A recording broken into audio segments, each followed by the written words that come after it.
बच्चों, आज हम पढ़ने वाले हैं अध्याय 3 त्रिभुज के गुण में आगे माध्यिका और शीर्षलंब के संबंध में।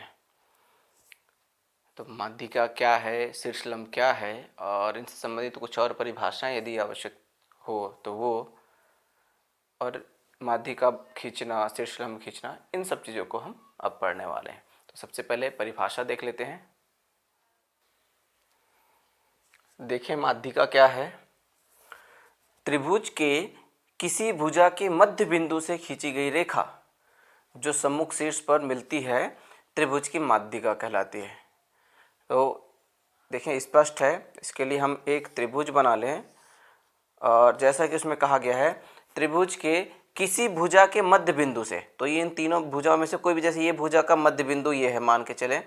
अब यहाँ से खींची गई रेखा किधर खींचेंगे, इधर खींचेंगे, इधर खींचेंगे, जो सम्मुख शीर्ष पर मिलती है, तो जाहिर सी बात अंदर की ओर खींचेंगे। जो सम्मुख शीर्ष यानी इसके सामने का शीर्ष ये है, इससे जाकर मिलती है, तो इसको हम कहेंगे माध्यिका। उसी तरह से हम इस भुजा से भी सम्मुख शीर्ष पर इस तरह से यहाँ पर खींच सकते हैं और इस भुजा से भी सम्मुख शीर्ष पर यहाँ पर खींच सकते हैं। तो तीन भुजाओं की तीन माध्यिकाएं खींची जा सकती हैं। इस तरह से त्रिभुज की तीन माध्यिकाएं यहाँ पर हो गई। अब नेक्स्ट परिभाषा है केंद्रक। तो माध्यिकाओं के संगमन बिंदु को त्रिभुज का केंद्रक कहते हैं। तो देखिए तीनों भुजाओं की तीन माध्यिकाएं हैं और वो तीनों जो है आपस में एक ही बिंदु पर होकर गुजर रही है, इसको हम संगमन बिंदु कहते हैं और इसी संगमन बिंदु को हम कहेंगे केंद्रक। माध्यिकाओं के संगमन बिंदु को, यानी जहां पर वो आपस में मिल रही है, उस बिंदु को त्रिभुज का केंद्रक कहते हैं। ठीक है, स्पष्ट। ये तीनों माध्यिकाएं और ये जो बिंदु है वो केंद्रक। अब देखते हैं शीर्षलंब क्या है। त्रिभुज के किसी शीर्ष से खींची गई रेखा जो सम्मुख भुजा पर लंब हो त्रिभुज की शीर्षलंब कहलाती है।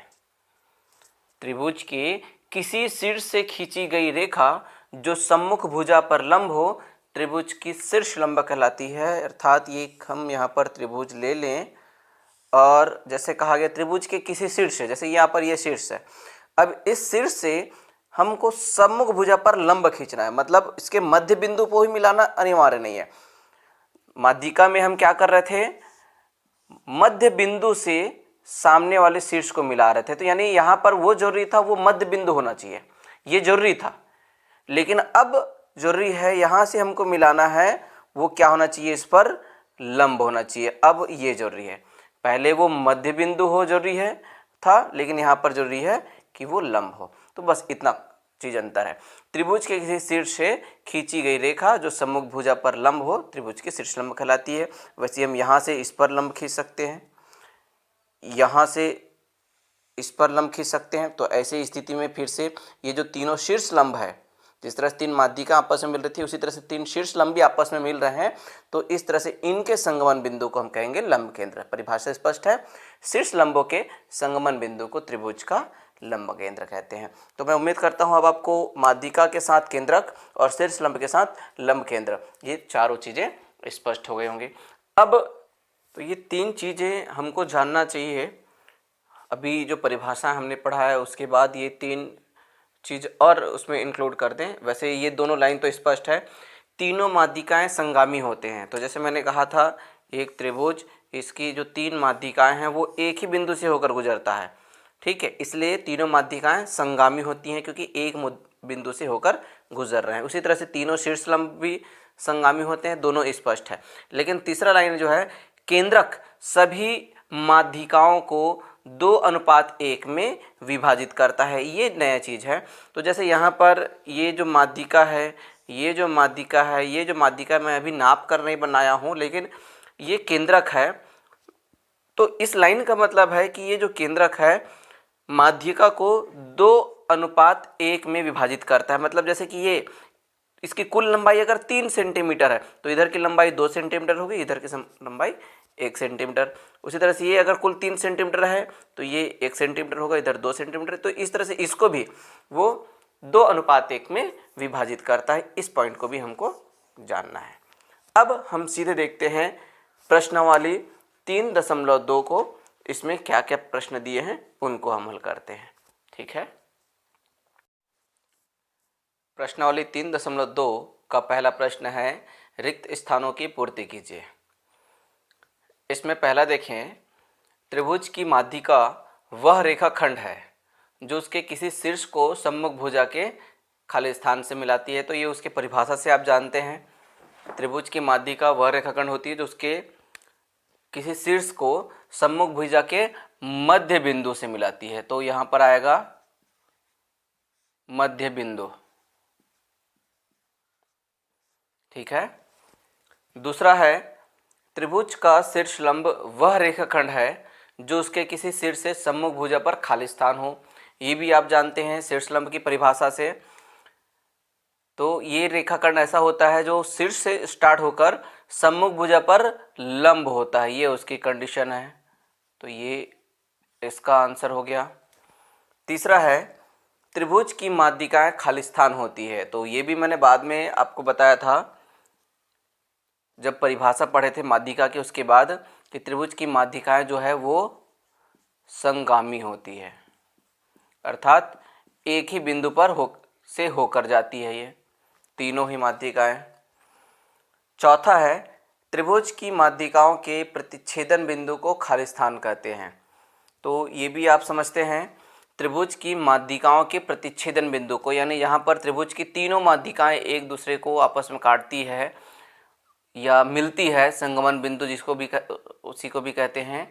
तो ये है केंद्रक।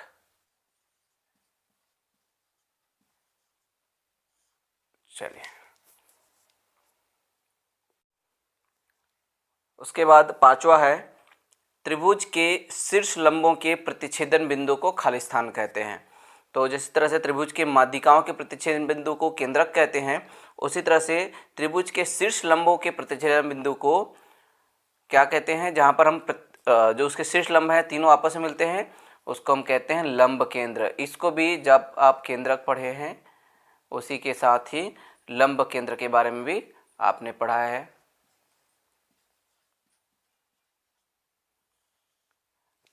अब आखिरी है त्रिभुज का केंद्रक माध्यिका को खाली स्थान अनुपात में विभाजित करता है।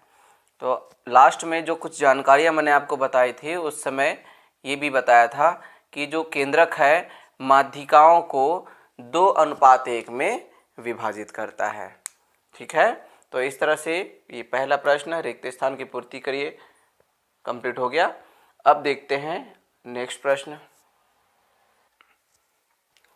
दूसरा है अपनी कॉपी में 2 त्रिभुज बनाकर केंद्रक ज्ञात कीजिए। तो ये आप समझते हैं कि केंद्रक ज्ञात करने के लिए आपको माध्यिका पहले ज्ञात करना होगा। तो अलग अलग नाप के 2 त्रिभुज बनाकर उनका आप माध्यिका खींच सकते हैं और माध्यिका खींचने के बाद जो केंद्रक है वो प्राप्त हो जाएगा। उसी तरह से जो तीसरा प्रश्न है समकोण त्रिभुज बनाकर उसका लंब केंद्र ज्ञात कीजिए। तो एक समकोण त्रिभुज बना लीजिए किसी भी नाप का, और फिर उसके बाद उसका शीर्ष लंब आपको पहले निकालना पड़ेगा। तो शीर्ष लंब निकालने के लिए हमको शीर्ष से लंब खींचना है, इस तरह से इसमें, इस तरह से इसमें, और फिर उसके बाद ये जो मिलेगा ये होगा उसका लंब केंद्र। चौथा, आप एक त्रिभुज बनाइए, तीनों माध्यिकाओं की रचना कीजिए। क्या तीनों माध्यिकाएं संगामी है? तो ये भी आप इजीली कर सकते हैं, जो भी अभी मैंने बताया। त्रिभुज बनाना है, उनकी माध्यिका रचना करना है, तो आप खुद ही देखेंगे कि तीनों एक दूसरे को एक बिंदु पर काट रहे हैं, मतलब कि वो माध्यिकाएं संगामी है। अब 2 चीज़ें मैं यहाँ पर बताने वाला हूँ। जब आप माध्यिका खींचेंगे तब, और जब आप शीर्ष लंब खींचेंगे तब 2 चीज़ें आपको आना चाहिए। स्पेशली शीर्ष लंब के समय कोई रेखा जो दिया है ये माध्यिका के समय, तो उसका हम मध्य बिंदु कैसे ढूंढें। कोई रेखा दिया है उसका मध्य बिंदु हम कैसे ढूंढें, पहला। और दूसरा, कोई रेखा दिया हुआ है यानी कि त्रिभुज की कोई भुजा जो है, तो उस पर हम लंब कैसे खींचें। तो ये 2 प्रश्न है, 2 को मैं अभी आपको थोड़ा सा एक्सप्लेन करता हूँ। किसी रेखा या भुजा का मध्य बिंदु ज्ञात करना हम सबसे पहले जानते हैं, देखते हैं। तो इसके लिए एक रेखा मैंने ले लिया। अब आपको क्या करना है, इस रेखा में ये एक किनारा, ये दूसरा किनारा, आप डिवाइडर की सहायता से या प्रकार की सहायता से आपको किसी भी लंबाई का एक आधे से ज़्यादा, इस रेखा का आधे से ज़्यादा होना चाहिए, बस आधे से ज़्यादा लंबाई का एक चाप ऊपर काटें इस साइड से, फिर एक चाप नीचे काटें, ये हो गया। फिर उसी लंबाई का आप चाप इस साइड रख के डिवाइडर से प्रकार से इधर काटेंगे और इसको इधर काटेंगे।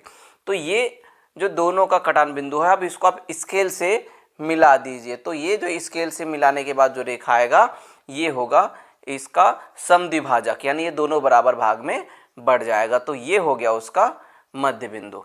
तो इसका उपयोग क्या कब करेंगे आप, जिस तरह से यहाँ पर एक त्रिभुज है, अब यहाँ से आपको माध्यिका खींचना है तो पहले आपको इसमें क्या करना पड़ेगा, इस हिस्से से आप इधर चाप काटेंगे, इस हिस्से से इधर चाप काटेंगे, और इसी तरह से नीचे भी यहाँ से आप इधर चाप काटेंगे, इधर से इधर चाप काटेंगे, और इसको नीचे ना खींच के सिर्फ आप ऊपर बस खींच देना, इससे मिलाकर ये स्केल ऐसे रखोगे कि पूरा हो, ये यहाँ तक आए, लेकिन इधर को आप ना भी बढ़ाएं तो चलेगा, इधर की रेखा जरूरी है। तो इस तरह से इसका उपयोग किसी भी रेखा का अर्धक खींचना, ये गुण का उपयोग आप यहाँ पर माध्यिका ज्ञात करने के लिए करेंगे। ठीक है, अब हम देखते हैं लंब खींचना।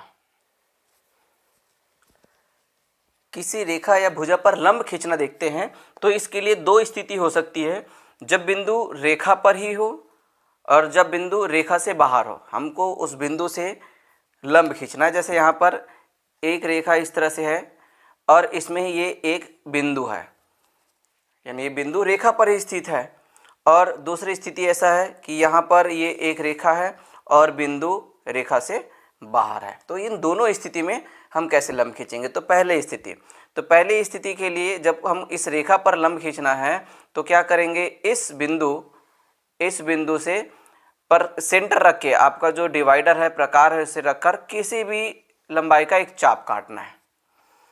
अब उसके बाद उतने ही लंबाई का चाप कोई भी एक सिरे में, जैसे यहाँ से आप रख रहे हैं, यहाँ से ऐसे काट दिए, फिर यहीं पर रख के फिर से ऐसे काटना है, यानी उसी से आप इस तरह से घूमते हुए आना है। पहले यहाँ रख के चाप काटे, फिर यहाँ रख के इधर चाप काटे, ये दो पॉइंट आपको मिल गए। अब फिर से यहाँ पर रख के एक चाप इधर काटना है यहाँ से, और इधर से चाप काटना है इस तरह से। तो ये दोनों का चाप जो कटेगा इसको आप मिला देंगे बिंदु से, तो यही हो जाएगा उस पर लंब। ठीक है, स्पष्ट हुआ। एक बार मैं फिर से बता रहा हूँ, जिस बिंदु पर आपको लंब खींचना है, किसी भी लंबाई का एक चाप काटना है। जैसे ये कट गया, फिर कोई भी एक सिरे से इधर से जैसे स्टार्ट करते हैं, यहाँ पर चाप काटे, फिर उस चाप में रखकर फिर से एक चाप काटना है, तो दो चाप आपका निशान बन गया। वहाँ से एक बार इस दिशा से चाप काटे, एक बार इस दिशा से चाप काटे, और दोनों का जो क्रॉस बिंदु होगा उसको मिला देंगे, ये बन गया लंब। दूसरी स्थिति, जब बिंदु रेखा से बाहर हो तो क्या करेंगे, फिर से यहाँ पर इसी बिंदु को केंद्र मानकर यहाँ से आपको इससे दूरी, थोड़ा सा इससे दूर होना चाहिए, इससे कम लंबाई का नहीं, रेखा से यहाँ तक की लंबाई से ज़्यादा का एक चाप आपको काटना है। इस तरह से यहाँ रखकर डिवाइडर पे यहाँ रख के आप इस तरह से एक चाप काटें। अब क्या करेंगे, यहाँ पर जो दो कटान बिंदु आया है, उन दोनों कटान बिंदुओं से फिर से आपको इधर चाप काटना है, यहाँ से एक बार और यहाँ से एक बार, यहाँ एक बार यहाँ से रख के चाप काटे, एक बार यहाँ से रख के चाप काटे। ये जो कटान बिंदु आया इसको आप इस बिंदु से मिला दीजिए, यही है उस बिंदु पर लंब, इस बिंदु से इस रेखा पर लंब। ठीक है, तो इसको आप प्रैक्टिस करें।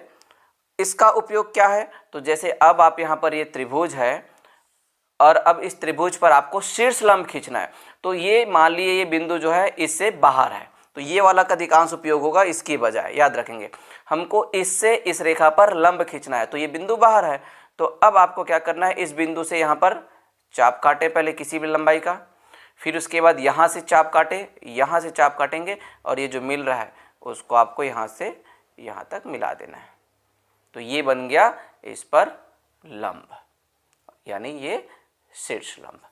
ठीक है बच्चों, तो इन दोनों का, और इससे पहले जो हमने किसी रेखा को दो बराबर भाग में बांटना हमने सीखा था, उसका मध्य बिंदु निकालना सीखा था, उसको आपको प्रैक्टिस करना है, और इसी का उपयोग होगा प्रश्नावली 3.2 में। जितने भी प्रश्न आपके पास में दिया हुआ है, दूसरा, तीसरा और चौथा, उन सबको हल करने के लिए। ठीक है बच्चों, तो आज का हमारा क्लास यहीं अब समाप्त करते हैं। जितने भी प्रश्न आपको बनाने हैं, ठीक है, उसको आप प्रैक्टिस करिए और फिर मिलते हैं नेक्स्ट वीडियो में। बाय बच्चों।